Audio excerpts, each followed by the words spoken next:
विधानसभा budget सत्र के दौरान राष्ट्रीय दृष्टिहीन संघ हिमाचल शाखा के सदस्यों ने अपनी मांगों को लेकर सरकार के खिलाफ मोर्चा खोल दिया।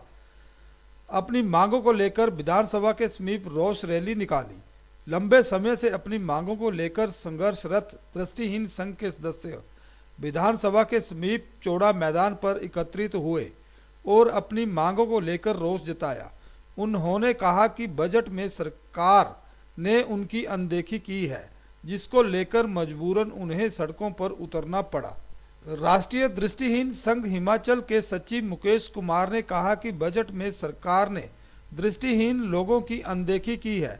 उनकी सेवानिवृत्ति की उम्र गत भाजपा सरकार ने 60 से 58 कर दी थी, जबकि पूर्व वीरभद्र सरकार ने इसे बढ़ाया गया। अब सरकार से मांग है कि इसे फिर से 60 वर्ष किया जाए। साथ ही उन्होंने 1700 रुपये पेंशन उसे 5000 रुपया किया जाए। उन्होंने कहा कि जो बैकलॉग है उसे जल्द से किस तरह की परेशानी है और क्या मांग के लेकर आप यहाँ पर आए हैं? मैं रामपुर से आया हूँ, रामपुर शहर से। हमारी डिमांड है कि पीछे 13-14 में वीरभद्र जी ने हमारी ठुंजे 60 की थी। जो विपक्ष में आई दोबारा बीजेपी सरकार, उन्होंने 60 से ठुंजा कर दी हमारी रिटायरमेंट, जो 100% दिव्यांग है। वो तो सबकी होगी, उसमें वो हैंडीकैप्ट में आता है, तो वो हाथ से हो या टांग से हो और दिव्यांग हो, कोई भी हो, सबकी ठुंजे से 60 से ठुंजा कर दी। और बाकी डिमांड बेरोजगारी हमारी 35+ बहुत लोग हैं हमारे पास जिसकी उम्र निकल रही है, और सिर्फ खाली पेंशन पे निर्धारित है, जो 1700 में थे ना, 1700 पे निर्धारित है। वो 1700 से अपना परिवार कैसे पाल सकता है वो? और हमने डिमांड की थी उसको 5000 कम से कम की जाए, जिसकी उम्र निकली जा रही है। अब 45+ हो जाएगी तो वो नौकरी कहाँ से कर पाएगा? जितने में वो रेगुलर होगा, रेगुलर तो कहाँ, वो सीधा रिटायरमेंट पे चले जाएगा।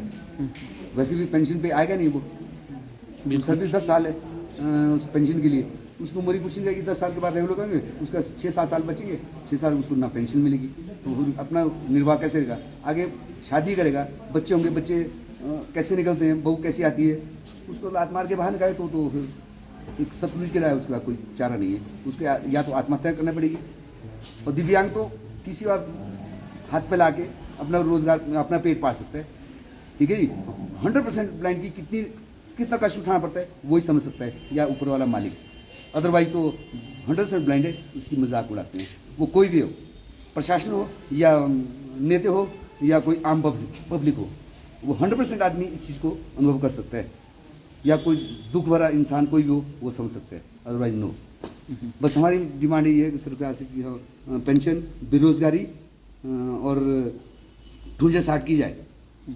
सरकार से हमारी क्या हमारा धरना प्रदर्शन होगा, भूख हड़ताल पे बैठ जाएगा, अनशन पे बैठने की कोशिश करेंगे हम फर्स्ट वीक से। हाँ जी, ठीक है। मैं डिस्ट्रिक्ट हमीरपुर से आई हूँ। तो मैंने भी सर पोस्ट ग्रेजुएशन करी, स्कूल में प्राइवेट टीचर थी, लेकिन मेरे को 2008 में मिस हैपनिंग होने से मेरा ब्रेन हैमरेज हुआ और आंखों की रोशनी मेरी 90% ख़त्म हो गई है। तो मैं अपनी हेल्प के लिए किसी भी इंसान को अपनी मतलब कि जैसे होते हैं ना कि भाई बंधु, वो अपने साथ लेके आई हुई। तो मेरा एक बेटा 10th में भी हो गया वो, तो 1700 रुपये में वो कैसे मैं अपना बच्चे का और अपना खर्चा चला सकती हूँ? मेरे पति भी नहीं है। ये सरकार 100-200 रुपया साल के बाद बढ़ाती है, ये कोई गृहस्थ चलाने का ये खर्चा होता ही है। अब उनको खुद सोचना चाहिए कि आप अपने परिवारों का खर्चा कितने हजारों में चला रहे हैं। हम 1700 रुपये में कैसे खर्चा चला सकते हैं? पति मेरा नहीं है, बच्चा मेरा 10वीं में पढ़ रहा है, मेरे को पैरालाइज की दवाइयाँ लगी हुई हैं, और क्या बोलते हैं उसको, ये ब्रेन का क्या प्रॉब्लम है, तो हाँ दौरा पड़ता है।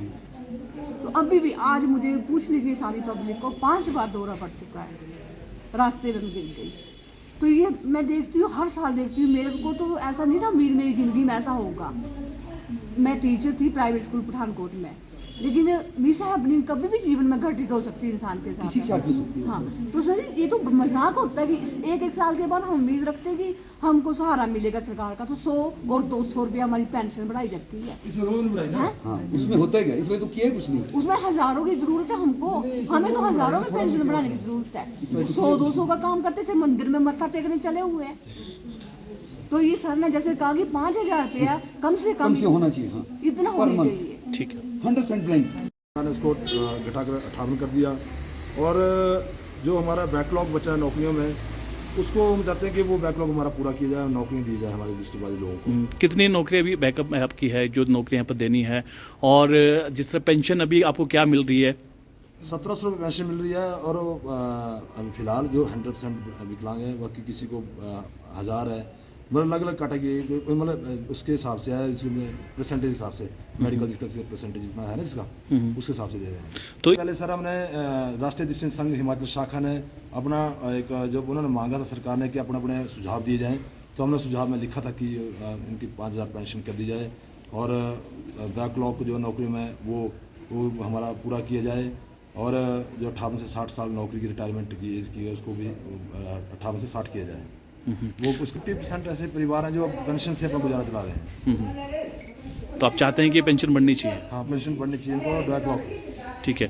तो हाँ, कुछ माननीय मुख्यमंत्री हिमाचल प्रदेश से हमने डिमांड की थी कि आप उनसे मिले थे, उन्होंने कहा था कि आप मार्च में मेरे से मिलना, मैं आपकी डिमांड को पूरा कर दूंगा। हम मार्च से उनके पत्राचार करते रहे उनके साथ, परंतु पत्राचार के बाद उन्होंने कोई हमारे रिस्पॉन्स सरकार का नहीं आया, और मजबूरन हमारे को जब हम देखा कि बजट में हमारा कुछ ध्यान नहीं रखा गया, तो मजबूरन हमने रोष रैली के रूप में हम आए हैं। हमने सरकार के कोई मुर्दाबाद के नारे नहीं लगाए हैं, ना किसी मंत्री या किसी के भी, हमने रोष रैली के रूप में हम यहाँ पर आए हैं।